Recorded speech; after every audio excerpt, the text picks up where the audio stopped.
A lot of those things don't have anything to do with each other, but they kind of do. So let's talk about templates first. I've been thinking about templates a lot lately as more creators are moving towards expediting the creative process. There's a move for many to go towards templates.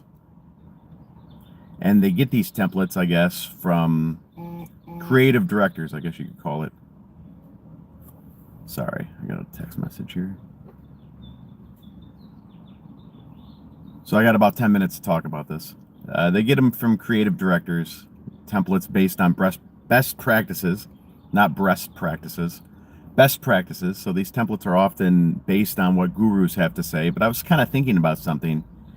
If you're following a lot of these YouTube channels that are giving templated advice, so to speak, and you start to template your thumbnails based on the best practices of the YouTube gurus, aren't we going to have maybe 100,000 people watching these videos?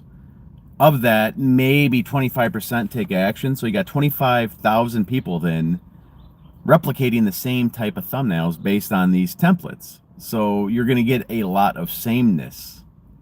And anyone who understands how to be successful on YouTube is going to understand that it's pattern recognition and pattern disruption is what wins the click. So the whole concept of templates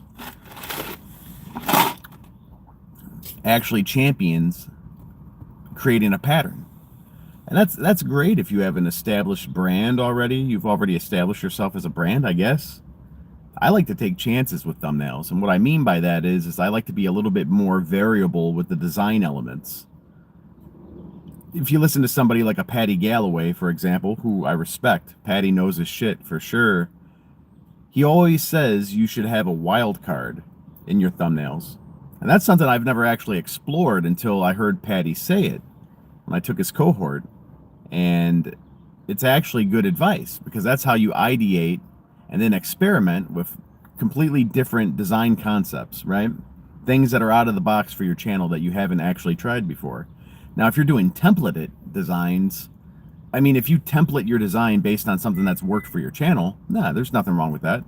But it's when you're, I guess, trying to borrow templated designs from other people, that's where I'm not too sure that that's a great step forward for your channel, especially if you've already found yourself plateauing with views, if your click-through rate's not strong. And I guess I should designate for those who maybe don't have experience with YouTube Studio, a strong click-through rate is going to be something above 10% if you're on low impressions. And what low impressions are, I mean like something with maybe less than 1,000 impressions. If you don't have above 10% click-through rate on that, that's not good. That means that your thumbnail sucks. You know, you need to ideate. Who is this? Leanne McKenzie. I'm alone because I'm waiting for my pals so I can help them move out of their apartment. I beat them to the punch, so to speak. So I'm just chilling in my truck waiting, and I can't move or I'll get towed. So I got to hang out in here and talk to you guys. But yeah, I don't worry about going viral. I'm trying to go, with any channel that I work with, I want to go solvent, meaning let's cover our cost and make some revenue.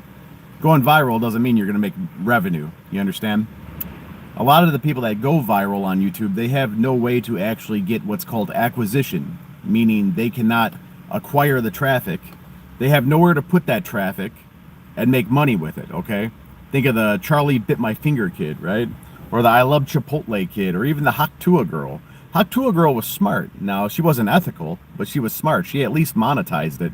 Or we could say Jake Paul monetized it for her. But she went viral, yes.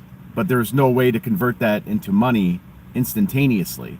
That's why you want to be a little bit more consistent with your content and not shoot for going viral. You can think of going viral like hitting the lottery.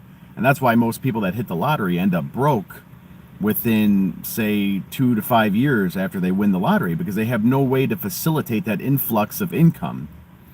It's unprecedented for them. A lot of times these people have lived below the poverty line, you know, and I'm just saying, they're not able to facilitate that influx of wealth from a money management standpoint So when you have an influx of traffic because you went viral onto your YouTube channel, these are smaller creators, and a lot of times they don't have a way to manage and monetize that influx of traffic and interest. You understand? So they might go to a person like Jake Paul, but Jake Paul with the Haktua girl was just a pump and dump gimmick, right?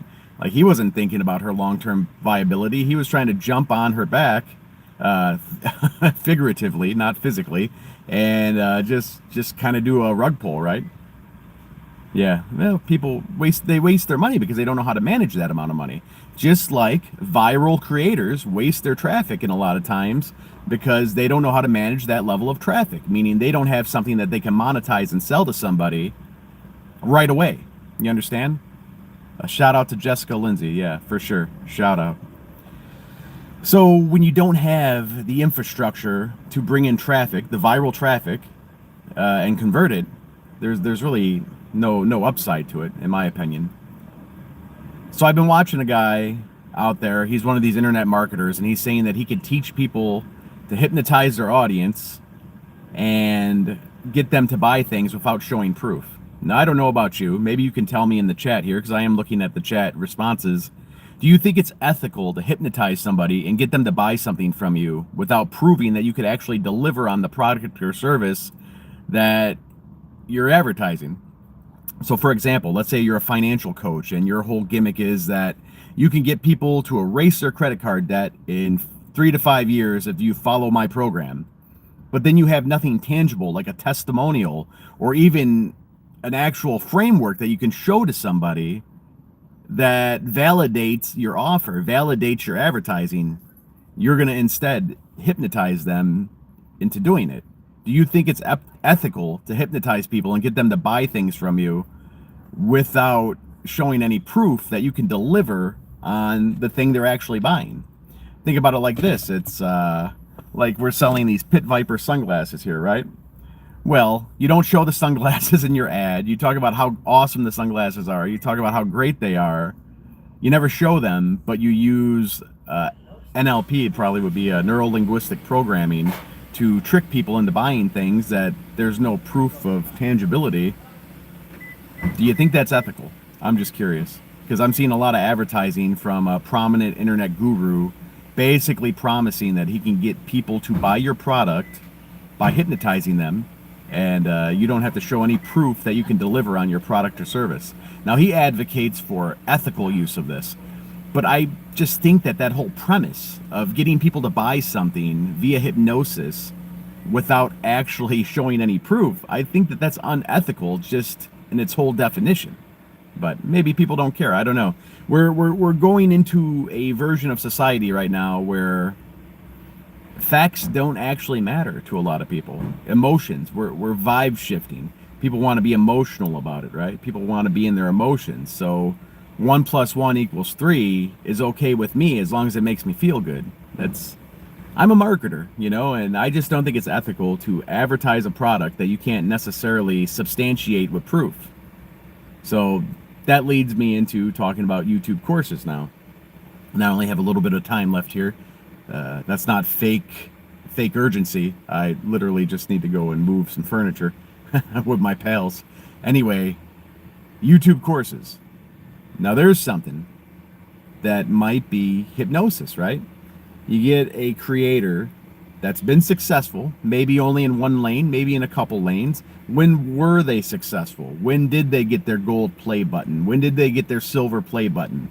How did they get it? What was that channel about? What you'll notice about YouTube courses is a lot of times there's a big promise on, well, we have 60 hours worth of YouTube strategy, and it's in 9 different modules, and you're going to have lifetime access to it, and you're going to have lifetime coaching calls. Lifetime access. Who wants to sit there and watch 60 hours of content that might have been recorded 2 years ago? Any of you that are watching right now, and there's not many of you, there's only 3 right now, any of you that see this video understand that YouTube today is not even the same as it was systematically last year. Things are always changing. And when they talk about algorithm shifts, what it actually is audience shifts. The algorithm is just the audience. So as long as you have a strong hold on your audience, You don't have to worry about like actual programming shifts on YouTube in terms of how Google implements the algorithm. If you can hold people's attention, you're always going to win. So it's weird for me when I hear about people talk about these online courses and they say, well, we're going to give you 30 hours of training. Who wants to sit there for 30 hours? That's a week's worth of work, bro. Like, you're not even clocked in for this. And then you're going to pay them $3,000 for it? There's better ways. There's better ways. And I'm going to be putting something out for free completely. You won't even have to give me your email address for it. There's no login, none of that bullshit. It's going to be called the Anti-Course. It's coming out on Valentine's Day this year.